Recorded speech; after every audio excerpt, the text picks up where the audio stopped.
haihi ya UPDF ryebemberwe Brigadier General Israel Kaheru ashoborera ku UPDF ikozire myoga etari emwe nemwe uterimo no kutahira amashomero bakagashomesa burugo nande obuturo bwa Uganda.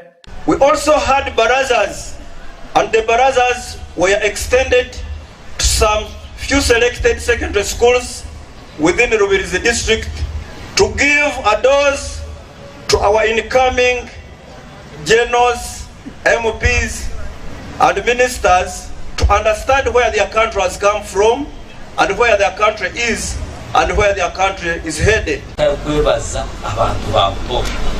Amahegari yakuga kuzomu kampu ga yekingirana gatejaha participatinga n'abantu babutosha numba mwayekomera umucyome na rwina bashanga ahabukubo wakubahira information tumwina himuramuye muringo ngo gumwe ba RDC abatari bamwe na bamwe abetabira mu mukorogu basimira amahege y'ihanga ga UPDF abo kugira mico mirungi uteriho no kutamumembizi w'ihanga His Excellency General Kaguta Museveni HTNSA bakakora imyoga yabo je Sima amahe under the commandership of General Dr.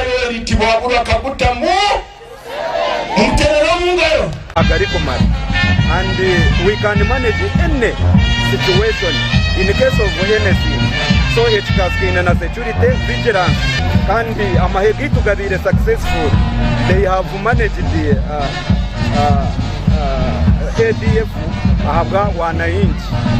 Obusinge na security nugo musinge gwentungukaye ihanga lyona kandi sime na president ayatire mwamani kurengwa amahegi tugali ideologically oriented.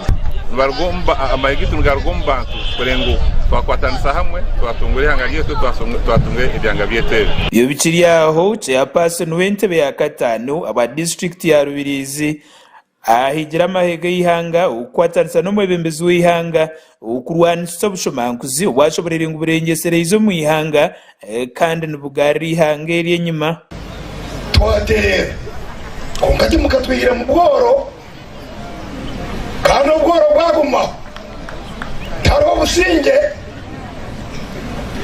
muturetere za programu manyani bona bagaga wale manyani biki tibituyambe